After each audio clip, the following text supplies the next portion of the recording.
They thought humans were the weakest species in the galaxy. Fragile, short-lived, easy to defeat. And they were right. At first. Because every time humans fought, they lost. Entire fleets wiped out, worlds taken, wars crushed before they even began. But something didn't make sense. The more humanity lost, the more dangerous they became.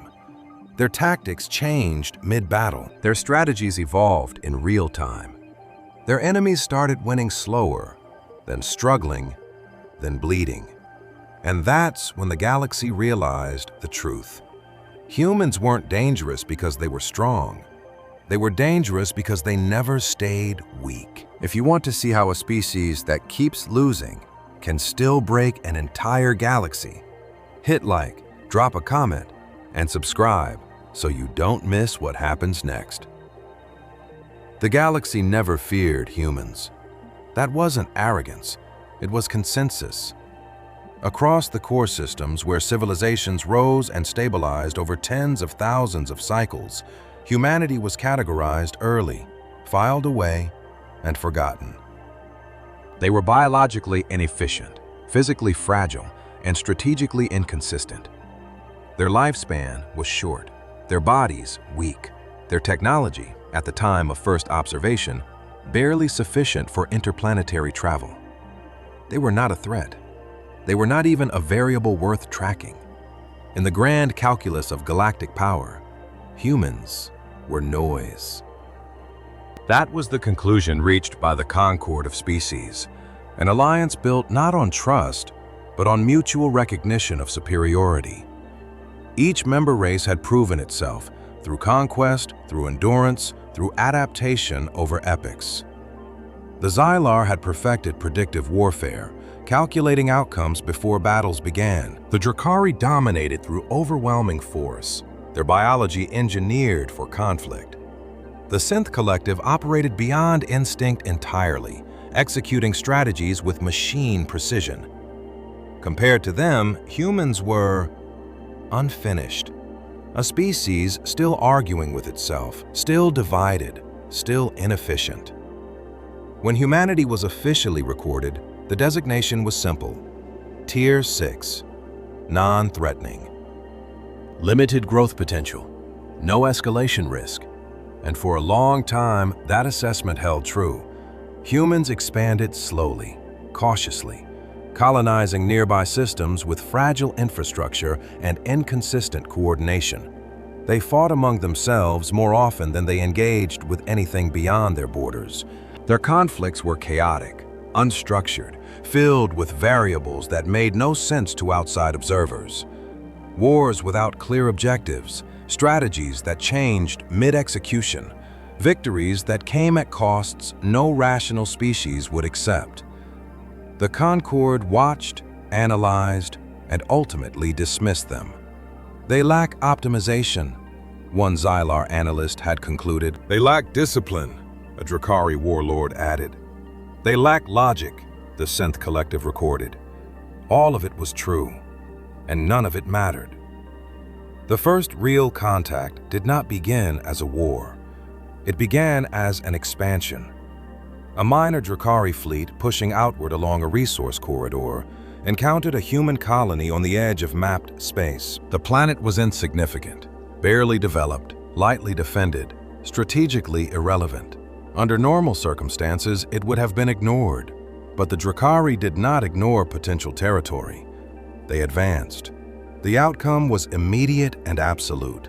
Human defenses collapsed within hours. Their orbital platforms were outdated. Their fleet coordination fragmented. Their response delayed by internal communication breakdowns. The Drakari didn't even consider it a battle. It was a correction, a necessary adjustment of territorial boundaries. The colony fell. Survivors were minimal. The Drakari recorded the engagement, updated their maps, and moved on. That should have been the end of it.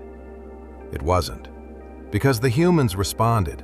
Not immediately, not efficiently, but they responded.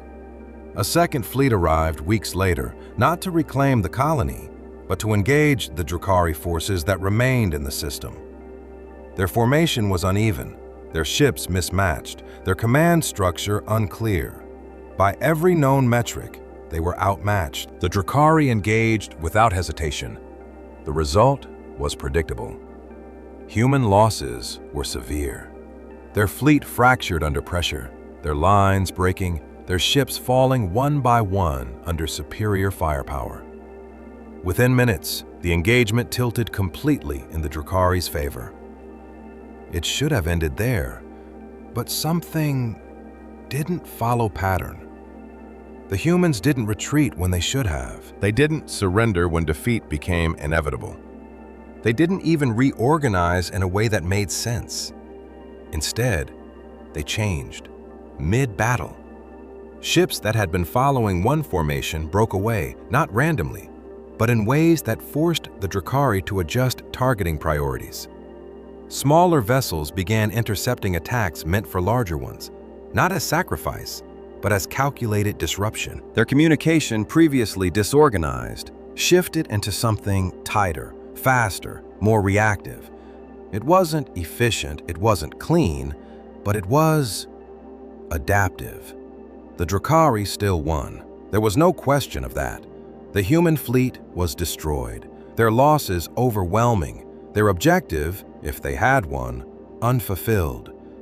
The system remained under Drukhari control. From every strategic perspective, it was a decisive victory. And yet, the Drukhari logs flagged the engagement as irregular, not because of the outcome, because of the progression. Enemy response time decreased during combat, one report noted. Tactical variation increased beyond expected parameters, another added. Behavior suggests mid-engagement learning, a third concluded. The Drukhari dismissed it. At the time, it meant nothing. Minor anomalies occurred in all species, especially those lacking refinement.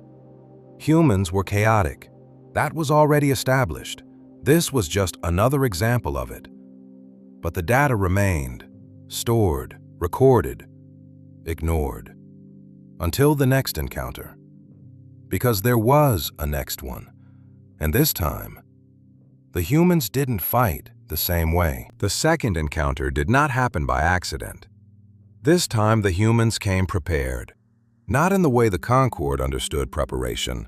There was no perfect formation, no flawless synchronization, no overwhelming advantage. But there was intent. That alone made it different.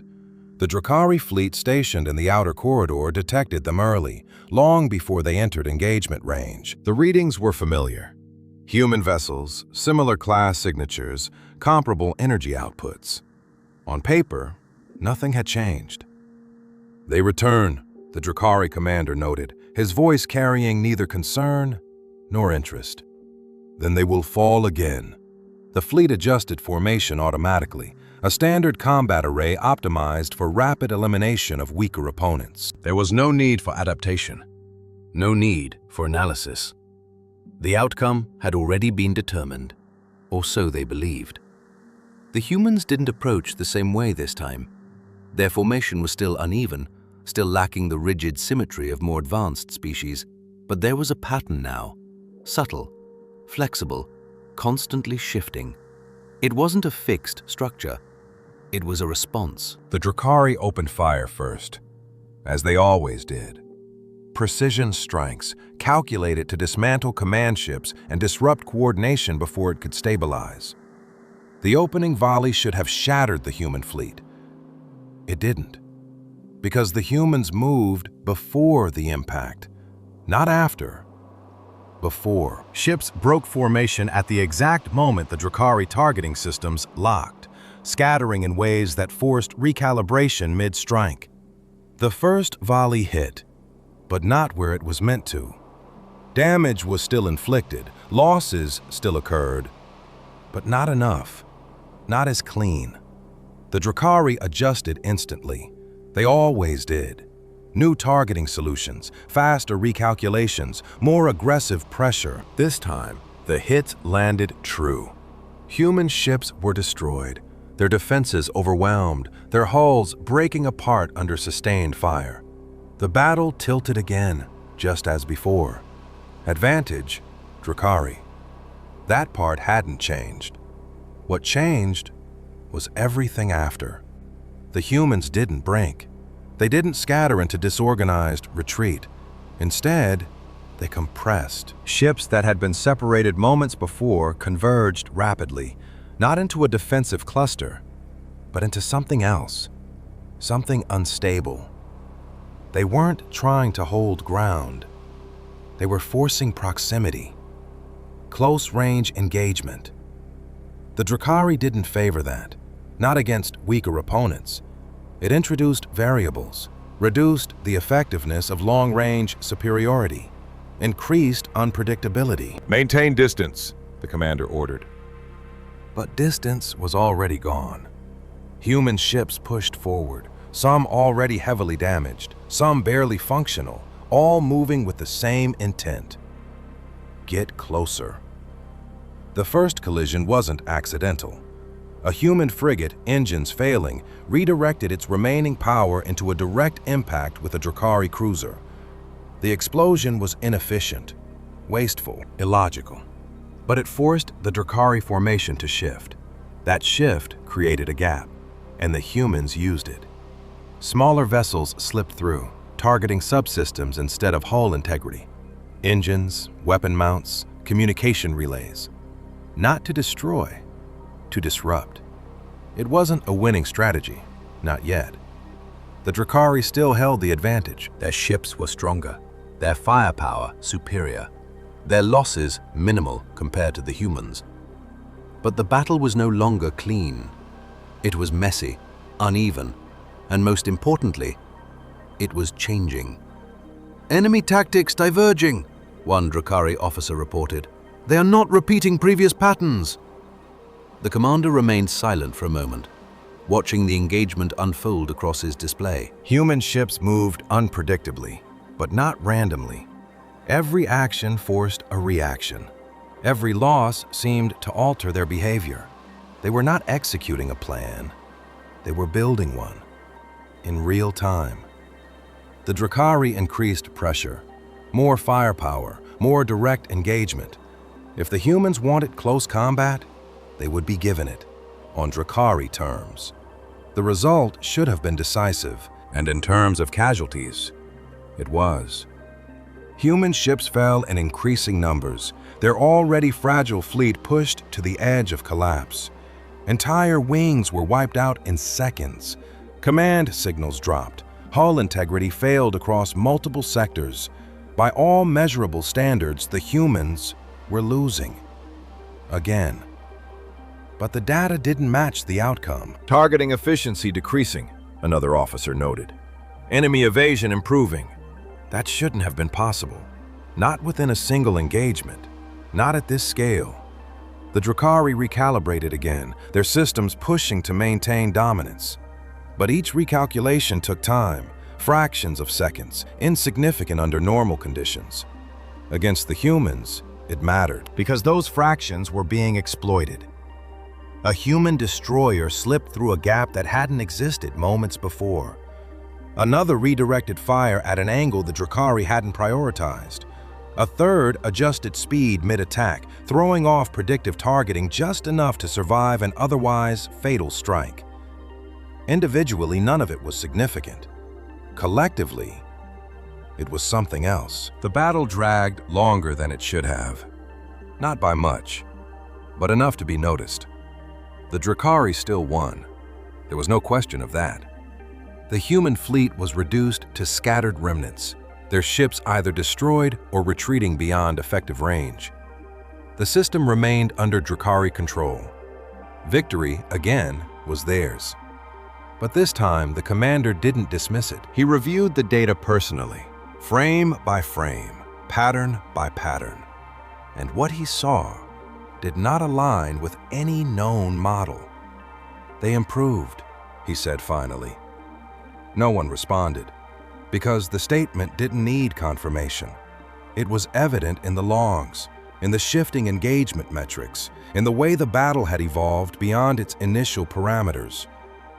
Not between battles, he continued. During. That was the part that mattered. That was the part that didn't fit. The Drakari had fought countless species across countless systems. Adaptation was normal, but it occurred over time, across engagements, across generations, not within a single conflict. Not at this speed. The commander leaned back slightly, his gaze still fixed on the data. Record everything, he ordered. Flag this species for continued observation. It was a small decision, routine even, the kind of adjustment made when something didn't fully align with expectations. It did not change strategy. It did not alter classification. Humans were still Tier 6, still non-threatening, still expected to lose. But for the first time, they were no longer ignored, because something had been observed, something minor, something explainable, something that did not yet justify concern. The Drakari had won again. That was the fact, but the margin had changed. And in a system built on certainty, even a small deviation was enough to matter, because if the pattern continued, if each loss made the humans less predictable, more adaptive, more difficult to contain, then eventually, the outcome itself would begin to shift. Not yet, not here, but soon. And when it did, it would not be because the humans had become stronger. It would be because they had learned how to stop losing the same way twice. The third battle was not supposed to happen so soon. By Drakari standards, a defeated species required time, cycles, sometimes generations, to recover, reorganize, and attempt another engagement. Loss imposed delay. That was a constant across every known civilization. Recovery had limits. Adaptation had pacing. War followed structure. Humans did not. The alert came less than 2 rotations after the previous engagement. Same sector, same contested system. New human fleet. Larger. Not significantly, but enough to register. The Drakari command did not interpret it as escalation. They interpreted it as desperation. They returned too quickly, one officer observed. Then they will break faster, another replied. The commander did not respond immediately. He was reviewing the previous engagement logs again, isolating patterns, measuring deviations. The anomaly was still small, still explainable, but it was consistent. That made it relevant. Maintain standard formation, he ordered at last, but increase adaptive tracking. A minor adjustment, precautionary, not concern. The human fleet entered the system without hesitation. No delay at the edge, no attempt to mask their approach. They came directly into range, their formation shifting even before the first scan completed. It wasn't random anymore. That much was clear. Their movement had structure, not rigid, not symmetrical, but responsive, fluid, like something that didn't rely on a fixed plan to function. The Drakari opened fire. The opening volley was faster this time, more precise. Targeting algorithms updated with data from the previous battle, compensating for the human tendency to break formation before impact. The shots adjusted mid-flight, predictive paths recalculated in real time. This time, the hits landed. Clean, direct. Human ships were destroyed immediately, their forward line collapsing under the pressure. Advantage, Drakari. That part remained unchanged. But the humans didn't react the same way.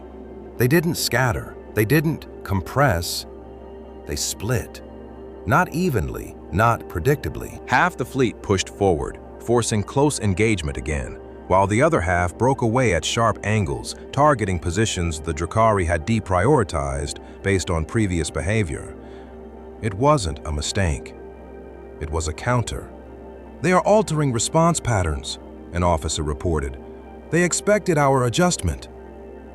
That was new. The Drakari recalibrated instantly, redirecting fire, reassigning targets, maintaining pressure across both advancing and flanking groups.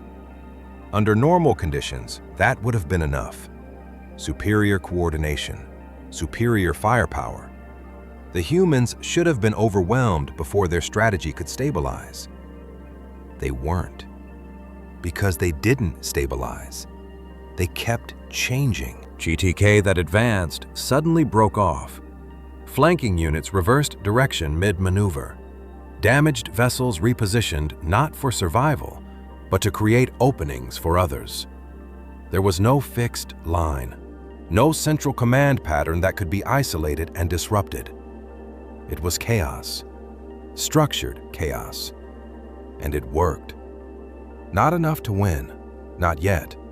GTK's efficiency, targeting delays increased, not by seconds, by fractions.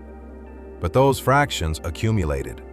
Shots that should have connected missed by margins that hadn't existed before. Intercepts that should have prevented collisions failed by narrow windows. The Drakari still dominated the engagement space. Their ships were intact, their losses minimal. The humans were still losing, ship after ship, formation after formation collapsing under sustained fire. But the rate had changed. Enemy loss ratio decreasing, another officer noted. The commander watched in silence. The data confirmed it. Human casualties were still high, but not as catastrophic as before. More ships were surviving initial contact. More were lasting longer into the engagement, and more importantly, more were adapting within it. "They are not repeating errors," the commander said quietly. "They are removing them." The implication hung in the air. The Drakari escalated, full pressure, no more measured engagement. They pushed forward, collapsing distance, overwhelming the human fleet with concentrated force. If adaptation was the variable, then speed was the answer. End the battle before it could evolve further. It almost worked. The human front line broke under the sudden pressure. Multiple ships were destroyed in rapid succession, their positions compromised before they could adjust. For a brief moment, the battle returned to something familiar, predictable, controlled. Then the humans did something new. They disengaged, not as retreat, as transition. Ships that had been fully committed to the front line broke away simultaneously, not in panic, but in coordination. The Drakari pushed forward to capitalize on the shift, only to realize a moment too late that the space ahead had been cleared intentionally. The second line was already moving, not to reinforce, to strike, from angles the Drakari had just exposed. It wasn't a perfect maneuver. It wasn't even efficient. Several human ships were lost in the execution, their timing slightly off, their positioning imperfect. But it forced the Drakari to split focus again, to adjust, to recalculate. And every recalculation cost time. "They are forcing decision overload," the officer said. That was closer to the truth. The humans weren't trying to outmatch the Drakari in strength or precision. They were increasing the number of variables faster than the Drakari could resolve them. It was inefficient. It was costly. It was working. The battle extended further than any previous engagement. Not significantly, but enough. The Drakari still held the advantage. Their fleet remained intact, their firepower dominant. The human forces were thinning, their numbers dropping with each passing moment. Defeat was still inevitable, but it was no longer immediate. And that changed the calculation. Because time was the one factor the humans seemed to use differently. They didn't preserve it, they spent it. Every extra second of engagement wasn't used to secure victory. It was used to learn, to adjust, to remove another error. When the final collapse came, it came as expected. The remaining human ships were overwhelmed, their positions untenable, their ability to continue reduced to nothing. The survivors retreated, slipping out of range with whatever remained of their fleet. The system stayed under Drukhari control. Victory, once again, was theirs. But this time, no one called it decisive. The silence on the command deck was different now. Not confusion, not doubt. Something closer to recognition. The commander looked at the final report, then back at the engagement logs, then at the trajectory projections generated by the system. They had been updated automatically, adjusted based on observed patterns. The outcome of the next engagement, if all variables remained constant, had shifted. Not dramatically, but measurably. The probability of human resistance lasting longer had increased. The probability of Drukhari efficiency had decreased. Small numbers, insignificant on their own, but trending. That was the problem. Update classification, the commander said. The officers hesitated for a fraction of a second. Not because the order was unclear, because of what it implied. From Tier 6, he continued, to Tier 5. Potential escalation. It was the first change since humanity had been recorded. A minor adjustment. Routine. Just data reflecting observed behavior. It did not indicate danger. It did not imply threat. It simply acknowledged that the species did not behave as expected. But as the update processed, as the system recalculated future projections, one line remained highlighted longer than the rest. Not an error, not a warning, just a note. Observed pattern. Performance improves after defeat. The commander read it once, then again. Then he closed the report. Prepare for next engagement, he said, because now, for the first time, he was certain of one thing. The humans would be back. And when they returned, they would not fight the same way again. The fourth battle was no longer considered routine. It was no longer categorized as territorial enforcement or minor resistance. The designation changed quietly, without announcement. But it changed nonetheless. Ongoing conflict. The Drukhari did not use that term lightly. It implied persistence. It implied a pattern that did not resolve after a single decisive engagement. It implied adaptation on both sides. The system flagged the human trajectory again, not as a threat, not yet, but as an anomaly that required continuous observation. That alone placed humanity in a category few species had ever occupied. Still, the expectation remained the same. The Drukhari would win. They always had, they always did. The difference this time was preparation, not just from the humans, from the Drukhari as well. The fleet in the contested system had been reinforced, not significantly. There was no need for overwhelming force against a Tier 5 species, but enough to ensure stability. Additional command nodes, faster targeting relays, expanded predictive matrices.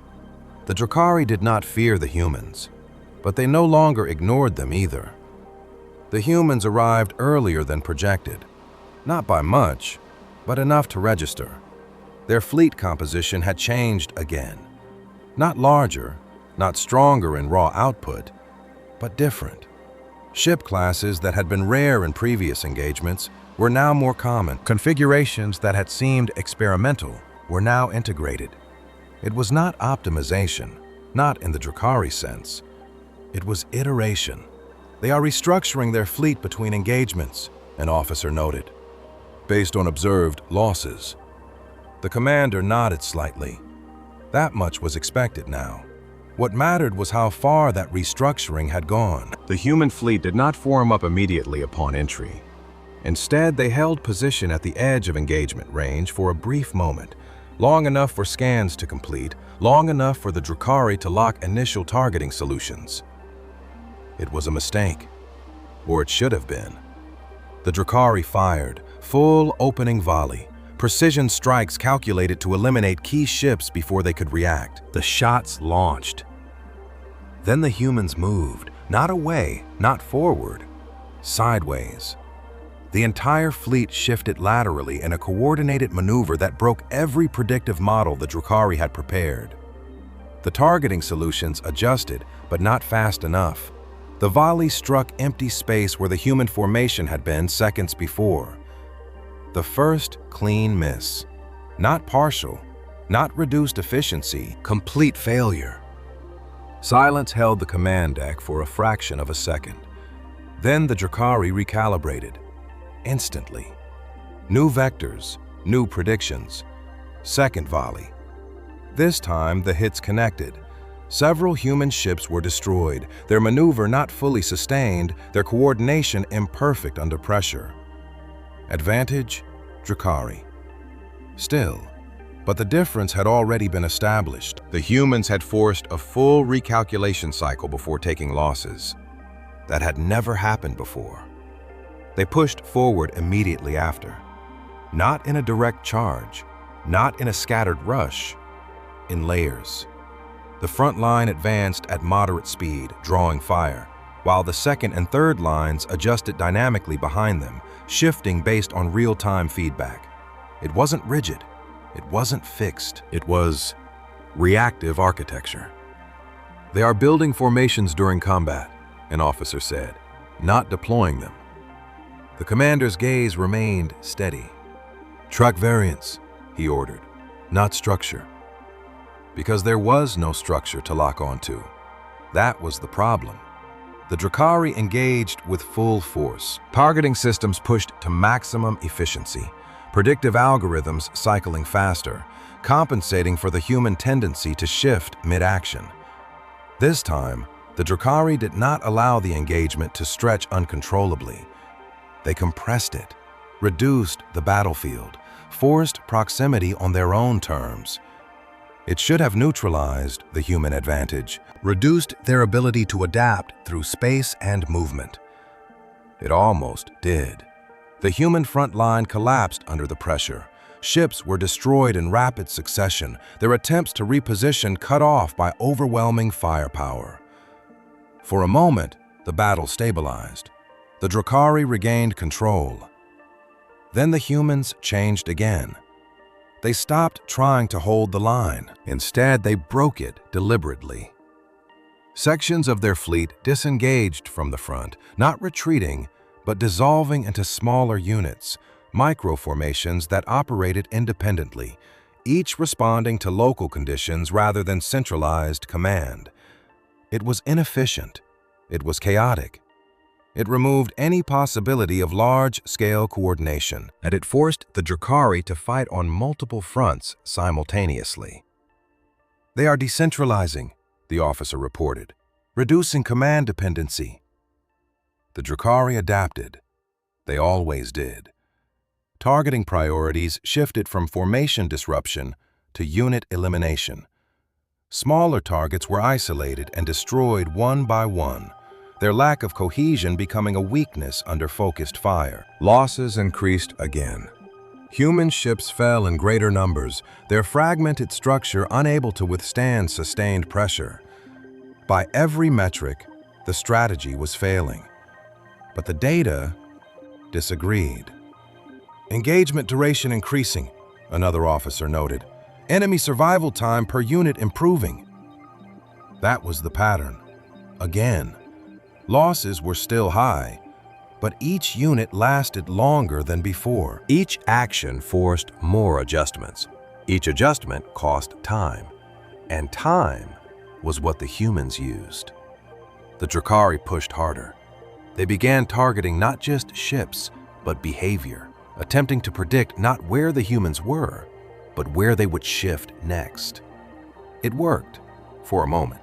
Several human units were eliminated before they could complete their maneuvers, their patterns partially mapped, their responses anticipated. The advantage narrowed. Then the humans adapted to that. They introduced delay, not hesitation, intentional desynchronization. Units that had been moving in loose coordination began acting at slightly offset intervals, breaking the timing the Drukhari had just learned to exploit. It wasn't efficient. It reduced their own effectiveness, but it forced the Drukhari to relearn the pattern again. Mid-battle, "They are sacrificing efficiency for unpredictability," the officer said. "They are choosing instability." The commander watched the data scroll across his display, the projections updating in real time. Each adjustment by the Drukhari was met with a counter-adjustment from the humans. Not perfect, not immediate, but fast enough to matter. The curve was shifting again, slowly, but consistently. The battle extended further than any before it, not by minutes, by measurable percentages. The Drukhari still held the advantage. They still controlled the system. They were still winning. But the margin was eroding. When the final phase came, it came with less certainty than before. The remaining human units, fragmented and heavily damaged, disengaged in staggered waves, slipping out of range in patterns that prevented full pursuit. Not all of them escaped. Many were destroyed in the attempt. But enough survived. Enough to carry data. Enough to return. The battlefield fell silent. The Drukhari fleet remained. The system remained under their control. Victory again was recorded. But this time, the classification update did not wait. It triggered automatically. Tier 5 to Tier 4. Escalation confirmed. The command deck did not celebrate. There was no reason to. The outcome had not changed, but the trajectory had. The commander reviewed the engagement summary, focusing not on losses, not on territory, but on trend lines. They were clear, unmistakable. "They are not trying to win," he said quietly. The officers remained silent, because the conclusion followed naturally. They are trying to improve. And they were succeeding. The commander closed the report, his expression unchanged, his voice steady. "Prepare for next engagement." Because now, there was no uncertainty left. The humans would return. They always did. And when they did, they would not just be different. They would be better. Not because they had won, but because they had lost. Again. And that was the part the galaxy had not yet understood. Not fully, not completely. But it would. Soon.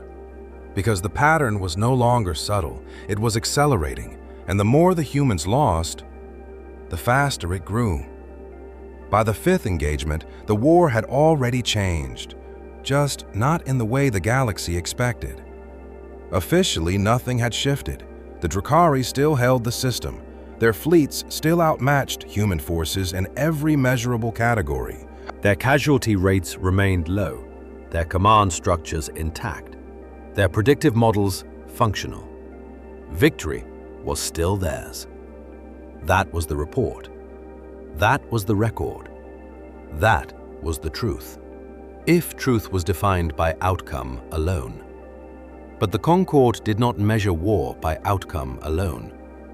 It measured trajectory. And the trajectory of humanity had begun to distort in ways no model could stabilize. The update had already spread beyond the Drukhari command. Tier 4. Escalation confirmed. It was still not a threat classification, but it was no longer negligible. Other species began to observe more closely now. Xylar analysts requested full engagement logs. The Synth Collective allocated additional processing cycles to pattern recognition. Even minor observers, species that rarely involve themselves in external conflicts, flagged the human anomaly for passive tracking, not because humans were winning, but because they were not losing the way they should. The fifth battle began under that scrutiny. The Drukhari fleet had been adjusted again. Not reinforced. Reinforcement would imply concern, but refined. Targeting systems were upgraded with adaptive prediction layers specifically tuned to human behavior. Command relays were optimized for faster recalculation. Engagement protocols were modified to reduce exposure to unpredictable shifts. It was still a controlled response, still measured, still confident. The humans arrived without delay. No hesitation at the edge of the system. No pause for scan completion. They entered range already in motion. Their fleet composition had shifted again, but this time, the change was less visible. No dramatic increase in numbers, no new classes dominating the formation. Instead, subtle modifications, reinforced hull segments in previously vulnerable areas, engine outputs redistributed for short burst acceleration rather than sustained speed. Weapon configurations adjusted for variable firing patterns instead of consistent output. It was not optimization, it was adaptation layered on adaptation. Incremental evolution, a Xylar observer noted from a remote feed. They are stacking changes rather than replacing them. That was the difference. Previous battles had shown adjustment. This showed accumulation. The Drukhari opened fire, as expected, as always. The first volley launched with enhanced predictive tracking, compensating for lateral shifts, irregular acceleration, and known human evasion patterns. The shots adjusted mid-flight. The models held. This time, the hits connected cleanly. Multiple human ships were destroyed before they could execute any maneuver. The Drukhari command registered it as confirmation. Their adjustments were working. Advantage, Drukhari. But the humans did not respond immediately. That was new. For the first time since the conflict began, there was a delay. Not long, not enough to suggest hesitation, but enough to register as a deviation. Then they moved, and the pattern broke again. The human fleet did not shift as a whole. It fractured instantly into overlapping vectors, each unit moving with slight variation in timing and direction. Not synchronized, not fully independent, something in between. A layered response system that prevented any single predictive model from applying across the entire fleet. The Drukhari targeting systems adapted, but not uniformly. Some units tracked correctly, others lagged by fractions. Those fractions created gaps, and the humans used them. They didn't push forward immediately. They circled, not in wide arcs, but in tight, controlled movements that forced the Drukhari to rotate targeting priorities continuously. It was inefficient for both sides. It reduced firing opportunities. It increased energy expenditure, but it served a purpose.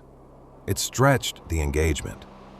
Time again, the Drukhari increased pressure, collapsing distance, forcing direct confrontation.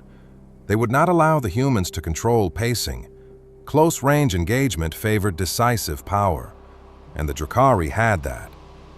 The lines met, firepower surged. Human ships were hit, harder, faster, more accurately than in previous battles. Losses spiked immediately. Several units were eliminated before completing a single maneuver. The Drukhari advantage reasserted itself, stronger than before. This time, the humans broke. Not gradually, not under pressure, intentionally. Entire segments of their fleet disengaged at once, not retreating, but dropping out of coordinated movement entirely. For a moment, they appeared disorganized, fragmented, vulnerable.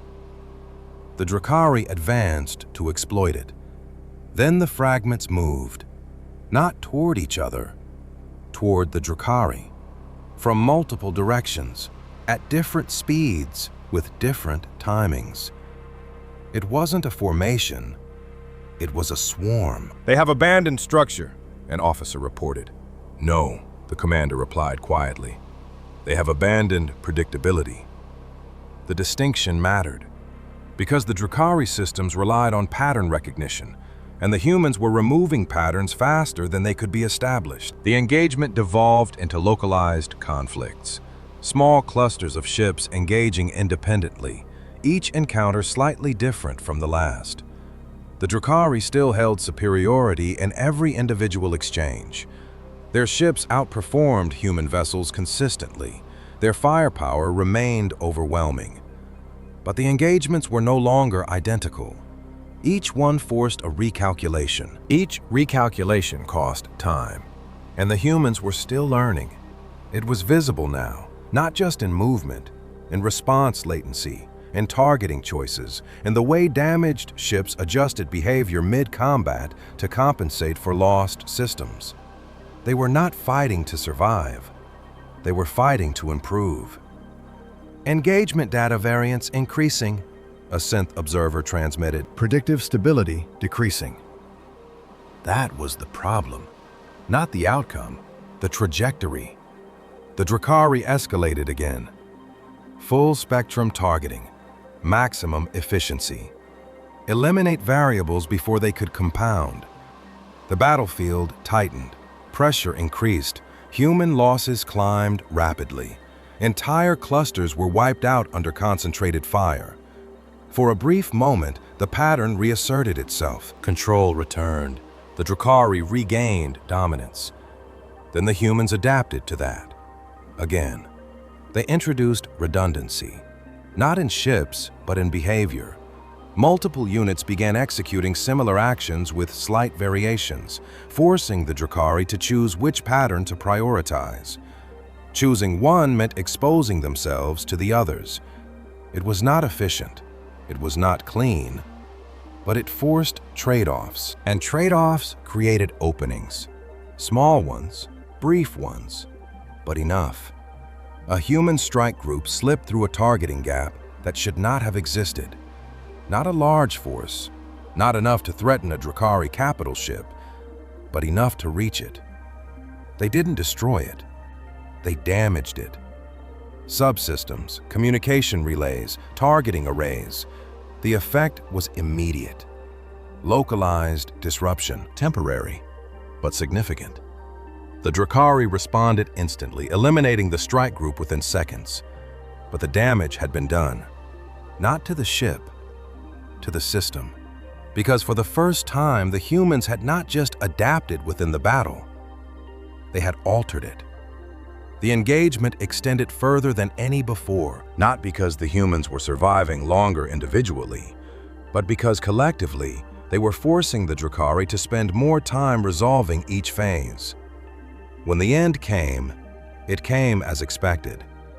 Human forces depleted, remaining units disengaging in staggered patterns, preserving what data they could. The Drukhari held the field. The system remained under their control. Victory, once again. But the report did not read the same.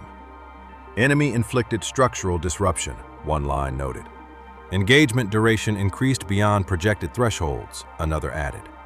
Predictive model stability compromised, a third concluded. The classification updated again. Tier 4 to Tier 3. Escalation confirmed. This time, the change did not remain internal. The Concord acknowledged it, not publicly, not formally, but in action. Observation protocols increased. Data sharing expanded. Human conflict logs were no longer optional review. They were required analysis. The commander closed the report slowly, his gaze lingering on the final projection curve. It had shifted again, more sharply this time.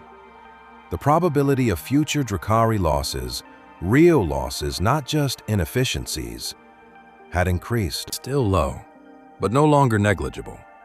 They are accelerating, he said quietly. No one disagreed, because the data was clear. Every battle, every loss, every engagement. The humans were not approaching a limit. They were moving away from one.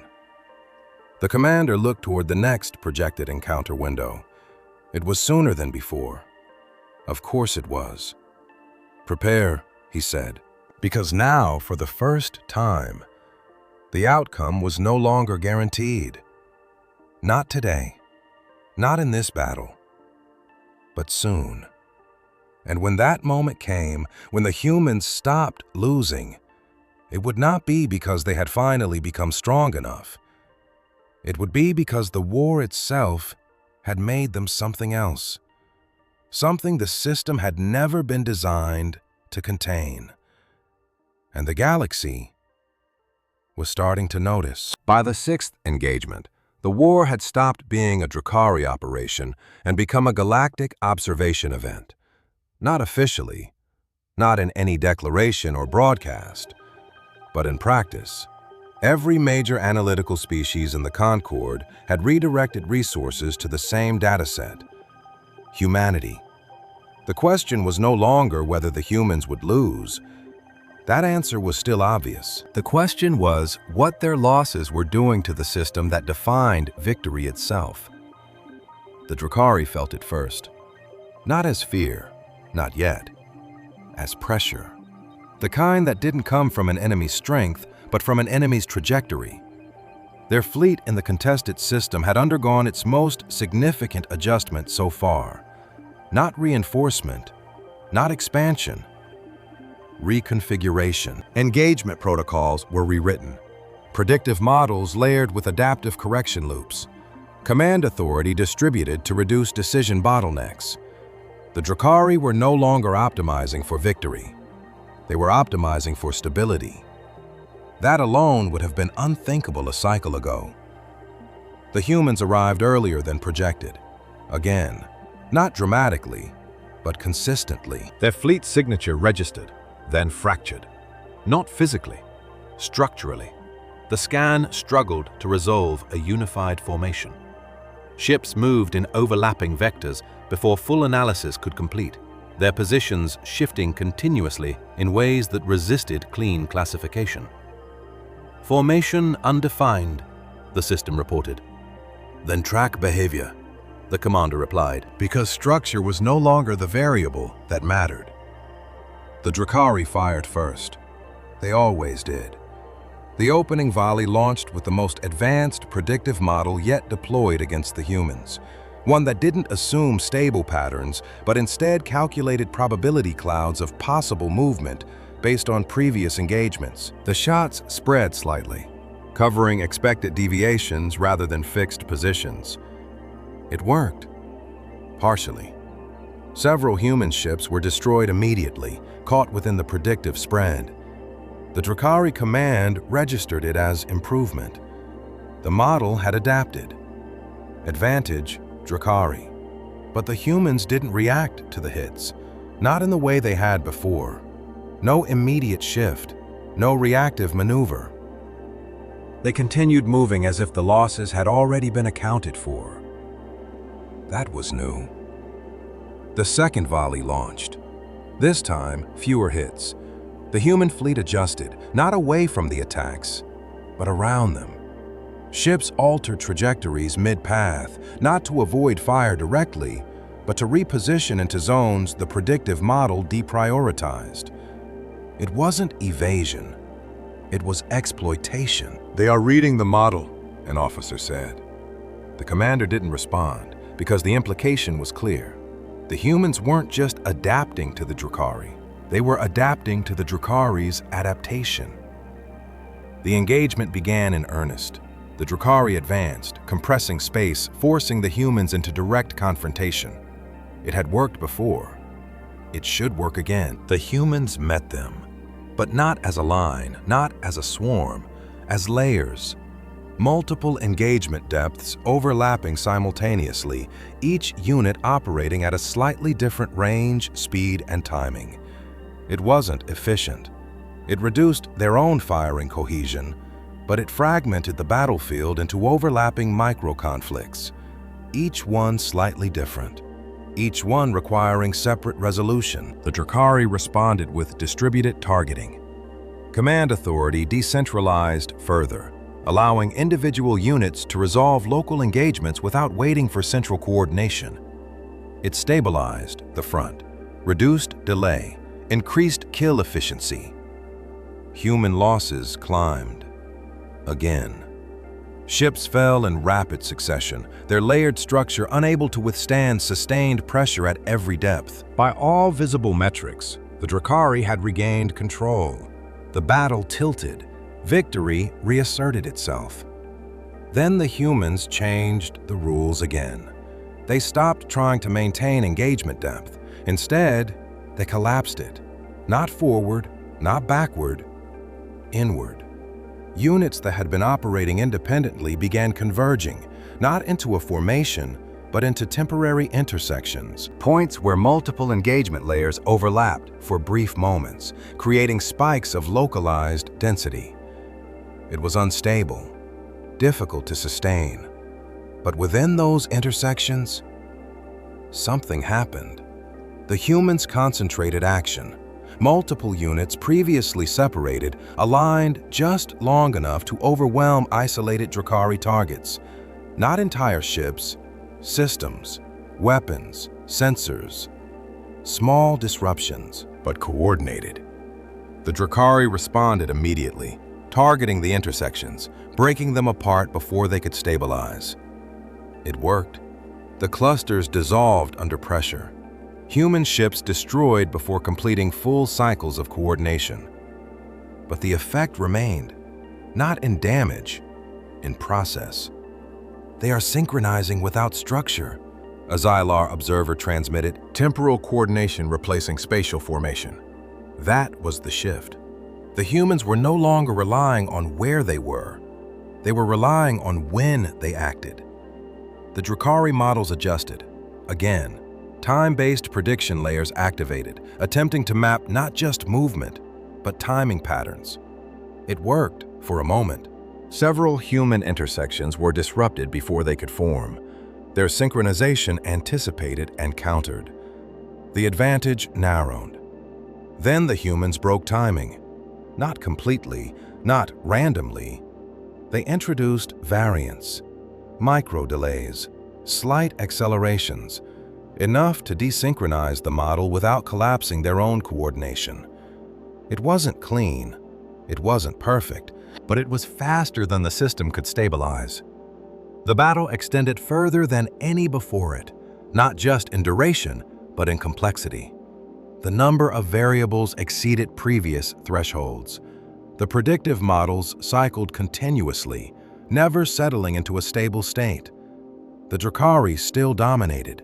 Their ships still outperformed human vessels in every direct exchange. Their losses remained minimal. The humans were still losing, still falling, still being pushed back across the engagement space. But the margin was no longer static. Probability of sustained disruption increasing, a synth report noted. Projected future engagement instability rising. That was the problem. Not the present, the projection. The Drakari escalated to maximum control. Full spectrum targeting, continuous recalibration, no tolerance for delay. Eliminate every variable as quickly as possible. It nearly worked. The human fleet fractured under the pressure. Intersections failed to form. Layered engagements collapsed into isolated units. Losses spiked. The battle approached termination. Then the humans did something no model had predicted. They disengaged completely. Not in retreat, in absence. Units dropped out of engagement space in staggered bursts, not moving away, but breaking contact so abruptly that targeting systems lost lock entirely. For a fraction of a moment, the battlefield emptied. The Drakari held position, sensors scanning, models recalculating. Then the humans returned, not from a single direction, from multiple vectors simultaneously. The same units, re-entering at different points, different times, forcing the Drakari to rebuild targeting solutions from zero. It wasn't efficient. It cost the humans heavily. Several ships failed to re-enter effectively, destroyed before they could stabilize. But the effect was immediate. Reset. The entire engagement state shifted. All accumulated predictive advantage gone. They forced a system reset, the officer said, voice tight for the first time. The commander remained still, watching the data cascade across his display. The models were rebuilding. but slower than before, because the variables had increased beyond prior thresholds. The battle continued, not decisively, not cleanly, but longer. Always longer. When the final phase came, it came with something new. Drakari losses. Not significant, not catastrophic, but real. 2 ships, then 3. Systems overwhelmed at localized intersections, unable to recover before destruction. The first confirmed losses of the conflict. The command deck went silent. Not in shock, in recognition. The line had been crossed. The humans were still losing. Their fleet was still collapsing, their remaining units disengaging in fragmented patterns, carrying what data they could beyond engagement range. The Drakari still held the system. Victory, again. But it was no longer absolute. The report reflected it. Enemy-inflicted confirmed losses. Predictive model reset event observed. Engagement control compromised in localized sectors. The classification updated before the report finished processing. Tier 3 to Tier 2. Active threat. This time, the Concorde did not remain silent. Observation became coordination. Data became strategy. Because the pattern was no longer theoretical. It was proven. Every loss, every battle, every engagement. The humans were not just improving, they were accelerating beyond the system designed to contain them. The commander closed the report slowly, his gaze fixed on the updated projection curve. It no longer showed stability. It showed divergence. Rapid, uncontrolled, inevitable. "They are learning faster than we can adapt," he said quietly. No one argued, because the data no longer allowed it. The next engagement window appeared. Sooner again. Of course it was. The humans would return. They always did. And when they did, the question would no longer be whether they could be defeated. It would be whether defeat still meant the same thing. Because now, the galaxy was beginning to understand. Humans were not dangerous because they were strong. They were dangerous because they changed. And the more they lost, the faster that change became. And soon, losing would stop being their weakness. It would become their advantage. By the 7th engagement, the word war was no longer sufficient. It implied 2 sides moving toward resolution, toward an outcome that could be measured and concluded. What unfolded in the contested system no longer followed that trajectory. It was not converging. It was diverging.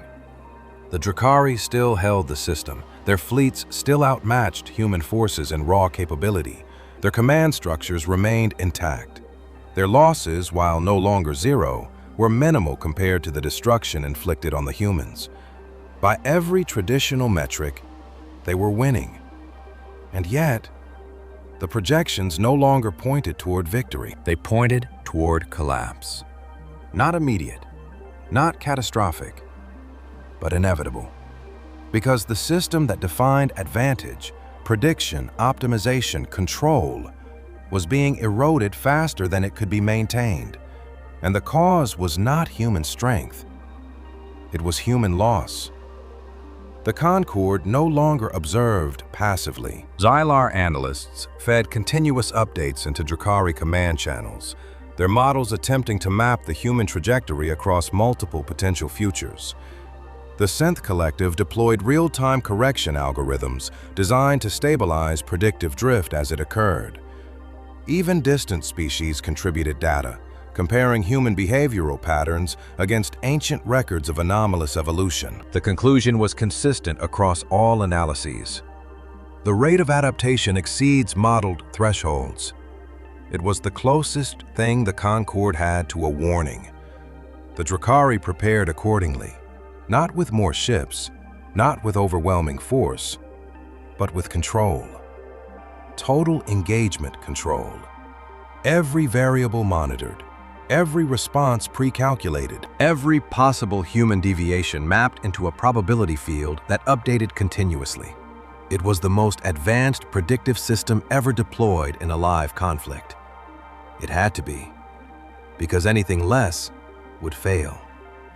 The humans arrived before the system finished initializing.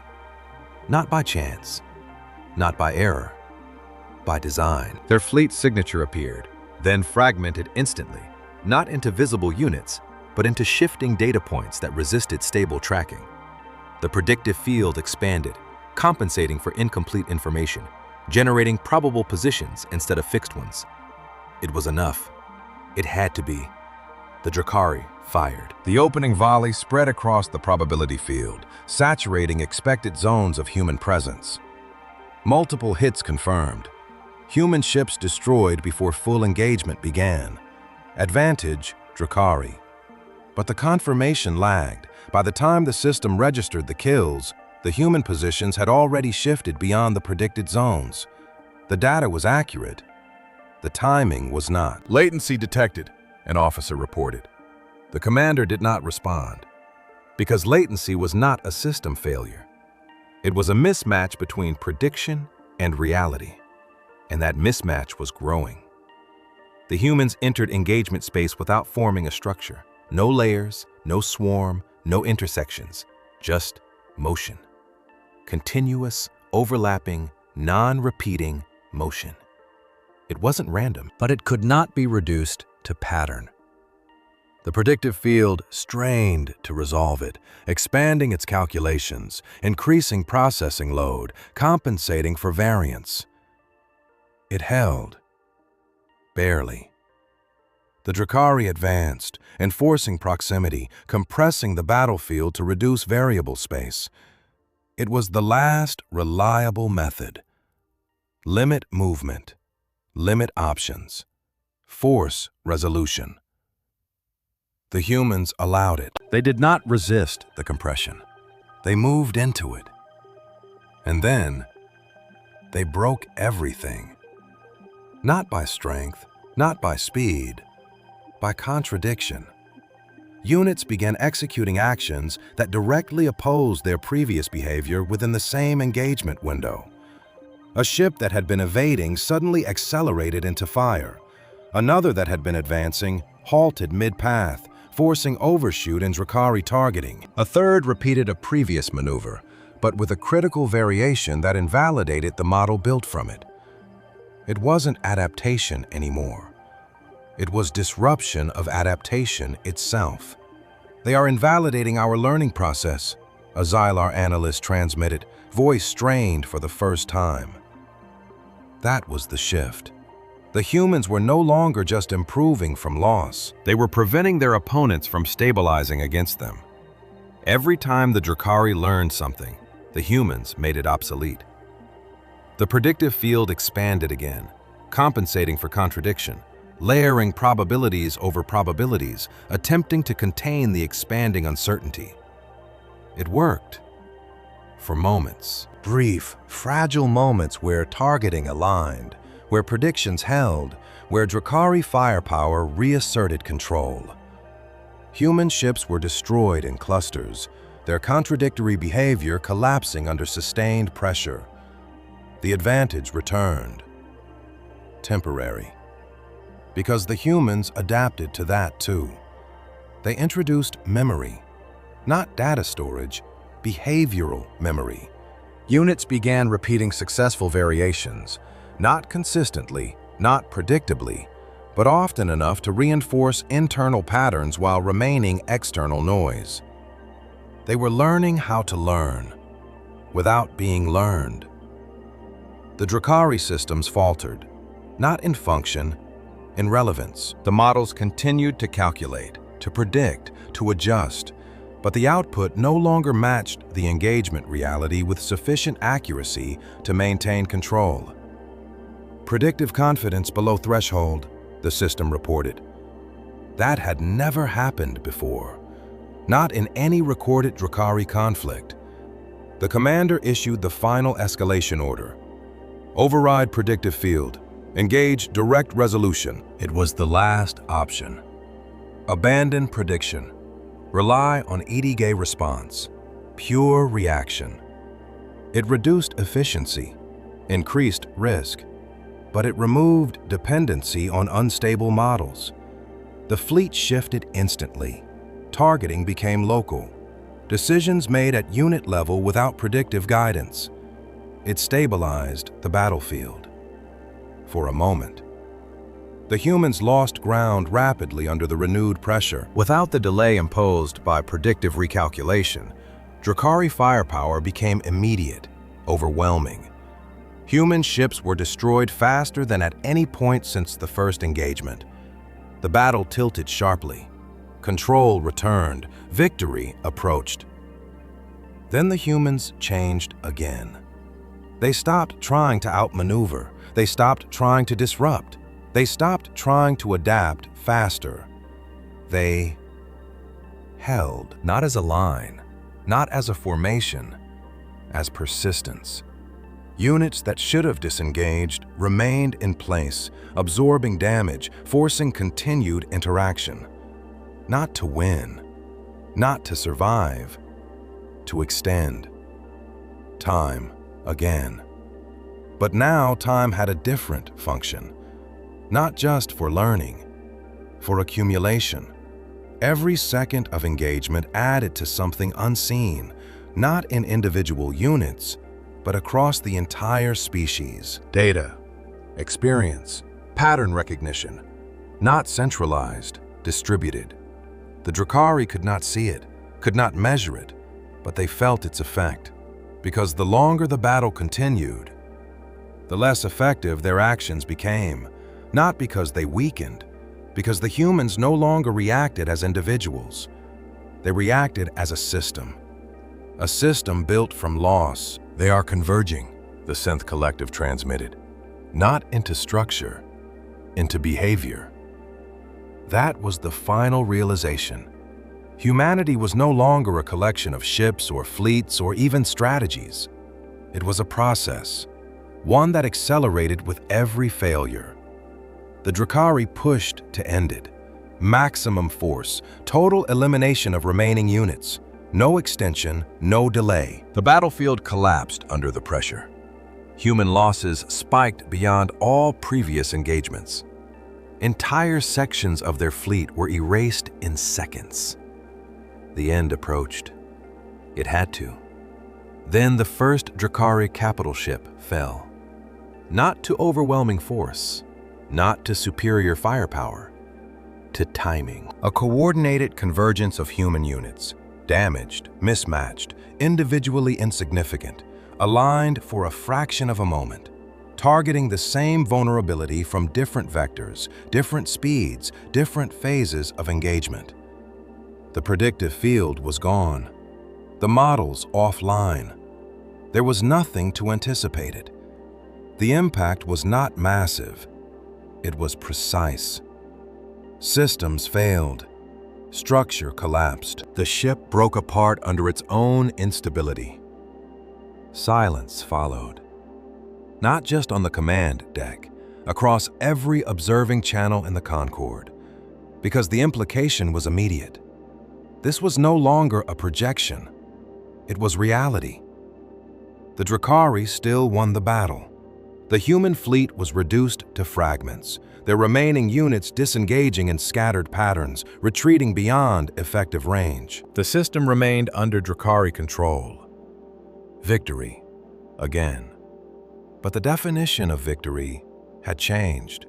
The report did not wait for confirmation. Multiple confirmed losses, predictive systems rendered ineffective, enemy adaptation rate exceeds containment thresholds. The classification updated instantly. Tier 2 to Tier 1. Existential trajectory. This time, there was no silence. The Concorde responded. Not with observation, with preparation, because the pattern was complete. Every loss, every battle, every engagement. The humans were not approaching a limit. They had none. And now, for the first time, they were beginning to win. Not the war, not yet, but something more important. the system itself. The commander looked at the final projection curve. It no longer showed divergence. It showed inevitability, not of human victory, of human change. And that was worse. "They are no longer losing," he said quietly. No one corrected him, because the data no longer supported the distinction. The humans would return. They always did.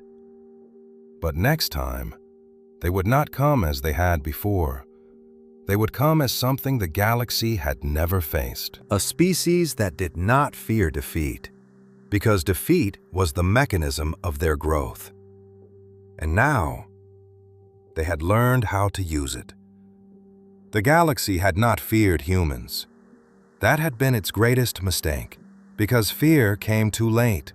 It came only when the pattern was undeniable, when the losses stopped meaning weakness, when every battle, every failure, every collapse became fuel. And by then, it was already too late.